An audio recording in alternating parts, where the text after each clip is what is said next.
truly memorable images of the 1996 Summer Olympics held in the United States.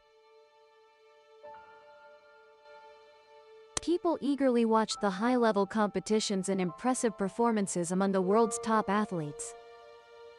And here are the unforgettable images from that Olympic Games. A bomb suddenly exploded near the main stadium, causing over 100 casualties. But in a blink of an eye, the joyful and bustling atmosphere of the sports festival was engulfed in shock, sorrow, and anger. So who was behind this mass destruction plot?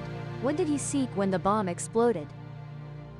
Let's travel back to 1996 to Atlanta, USA, to explore the horrific bombing of the Summer Olympics, where a hero became a criminal in an instant. But before we begin, please support Cotton Hall by leaving a like for this video and subscribing to the channel for the latest content. Thank you very much, and let's dive into the main content. In 1996, Atlanta, Georgia, USA, was honored to host the 26th Summer Olympics. This event was marked on July 19, 1996, when world boxing legend Muhammad Ali lit the Olympic torch at Centennial Stadium, officially opening the Olympics. Athletes from around the world came with many dreams and aspirations. They were ready for intense and exciting competitions. To serve the Olympics, the organizers built Centennial Olympic Park, covering over 9 hectares right in downtown Atlanta. This park was the venue for recreational activities for visitors. Every evening, music performances were held here, attracting large audiences. However, because of this, the number of visitors to the park exceeded the organizers' expectations. The park was always overcrowded and congested, causing difficulties for organization and management. Many athletes were affected in their competitions due to being late from traffic jams when traveling from the Olympic Village to the stadium. More seriously, the park's security work had many serious flaws. Although there were always security forces patrolling and guarding around the park, at the entrances there were no security check devices, allowing visitors to enter and exit freely without control. The first week of the Olympics went smoothly without any incidents.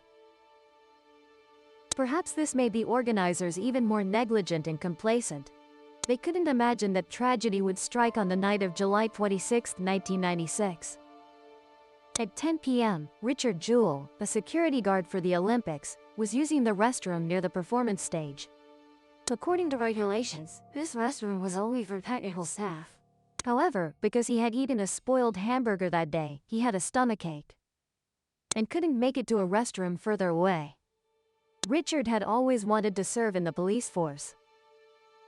He had previously worked as a deputy sheriff, but for some reasons, he was fired not long ago. Although no longer in the police force, he still maintained enthusiasm and responsibility for his work.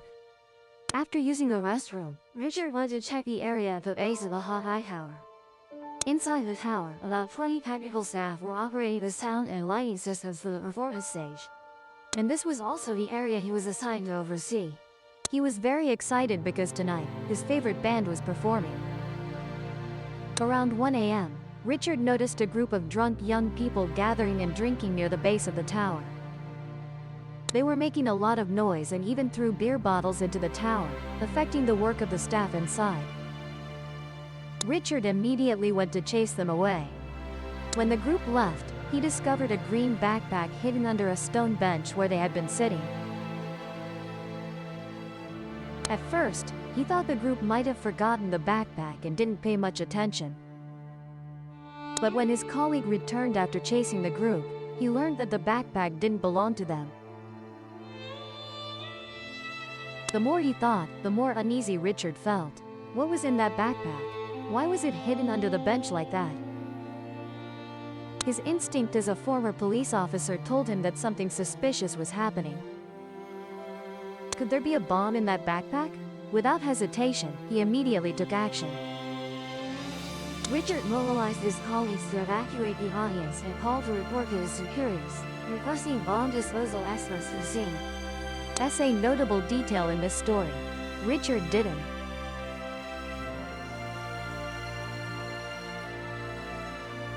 This made his colleagues very curious and wondered privately, They didn't know what made him so certain. Given Richard's decisive attitude, no one dared to question him. While his colleagues were trying to evacuate the audience, Richard ran straight to the Hawkeye Tower, urging the sound and lighting technical team to retreat quickly. Music and noise from the performance stage continued, and the crowd kept bustling by. No one knew that danger was lurking right beside them. Shortly after, the police and bomb disposal experts also arrived. They carefully opened a corner of the backpack and were horrified to discover that inside it was a bomb. This homemade bomb weighed up to 18 kilograms and was surrounded by screws. No one knew exactly when it would explode, so everyone became even more tense and fearful. At that moment, Richard was trying to guide people to evacuate from the dangerous area. Then the bomb exploded, creating a terrifyingly loud blast that echoed across the corner of the sky. Black smoke billowed up, obscuring an entire area of the sky. People ran in panic, and in an instant, the bomb explosion injured 111 people. Among them, one woman died on the spot, and a Turkish reporter, while rushing to the scene, suffered a stroke and also passed away later. The crowd immediately became chaotic. Desperate cries for help mingled with the sound of ambulance sirens. Fortunately, when the bomb exploded, Richard was hiding behind a building so he wasn't injured. Immediately after, Richard became the focus of the press because he was the one who discovered the bomb and saved hundreds of innocent people in this horrific explosion. According to police assessment, the bomb was manufactured with the purpose of causing maximum human casualty. However, during transportation, perhaps someone accidentally changed the bomb's explosion direction, making it go upward instead of toward the gathered crowd watching the performance. It's very likely that because of this reason, the casualty rate was greatly reduced.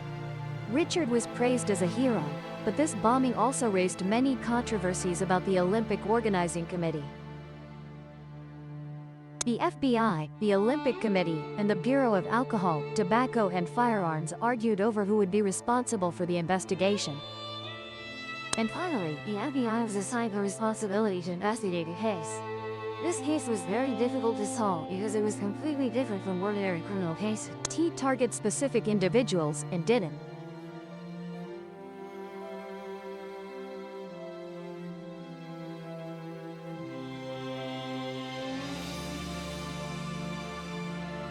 And surely you're also wondering how Richard knew there was a bomb inside that backpack, right? Does it have any connection to this incident? Could he have staged the explosion himself to become a hero? The FBI didn't believe in coincidences. They thought Richard must definitely be involved in the bombing. They decided to thoroughly investigate his background.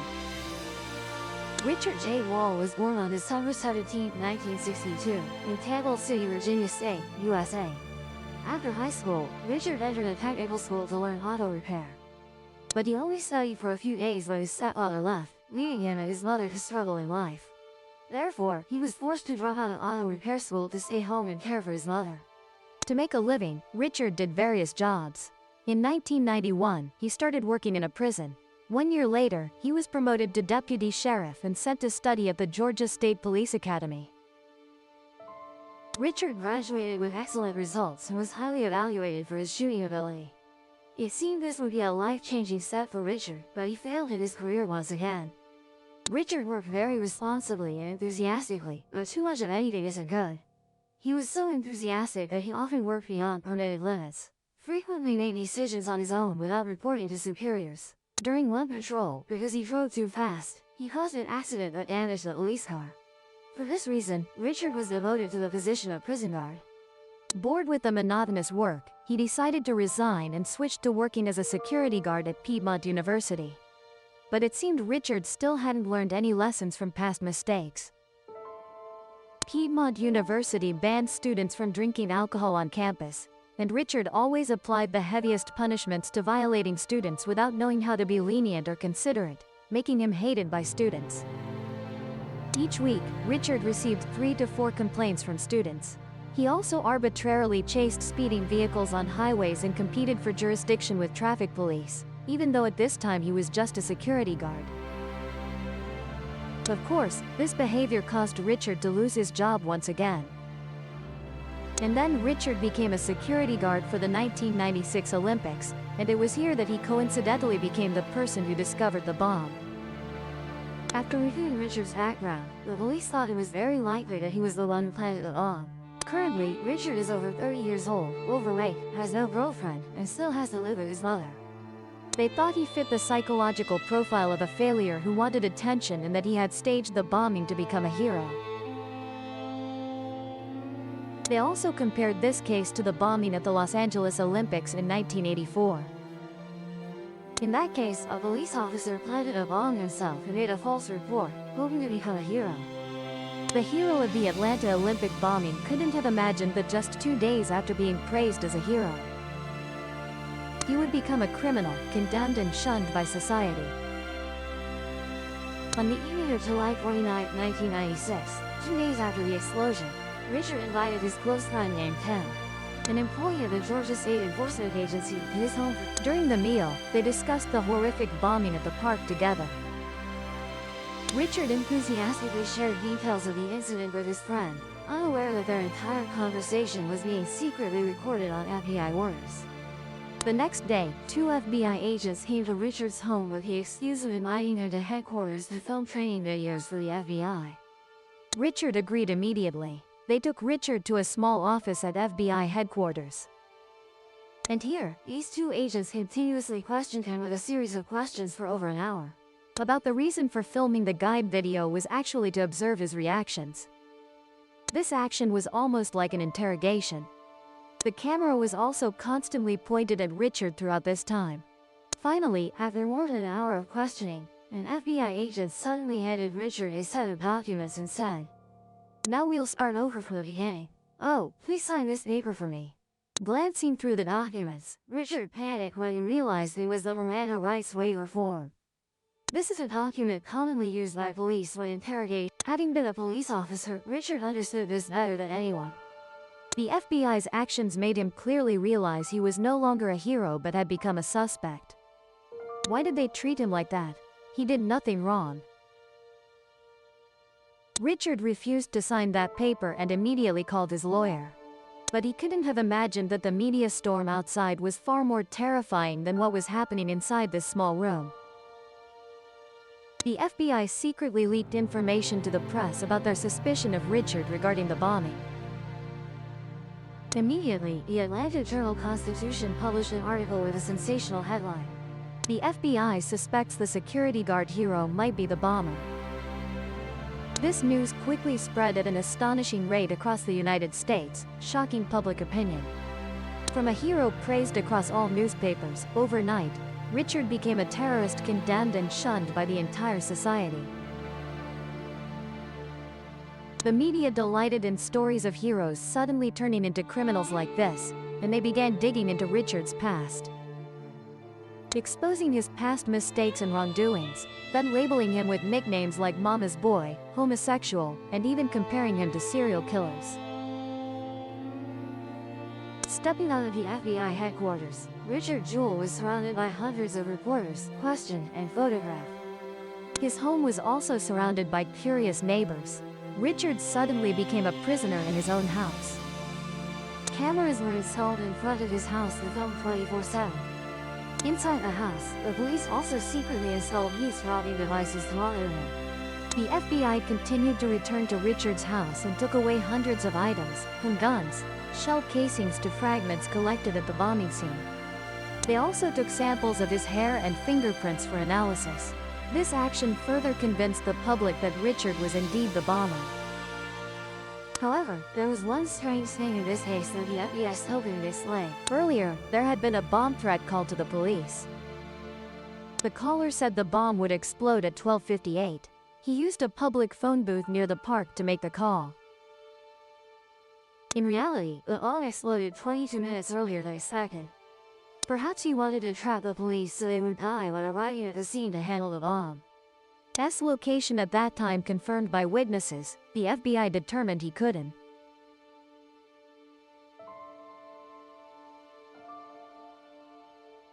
So why did the FBI still insist Richard was a suspect? They believed he might have accomplices, and he was homosexual, hated the police, so he planted the bomb for revenge. These explanations were completely baseless and couldn't convince public opinion. Finally, after 88 days of house arrest, surveillance, and condemnation by society, Richard Jewell was exonerated. He was not the person who planted the bomb at the Olympics. The FBI officially apologized to him, but that apology couldn't soothe the pain Richard had to endure for 3 months. So who was the real terrorist who caused this horrific bombing? The police continued to hunt for the hidden criminal but couldn't find the answer.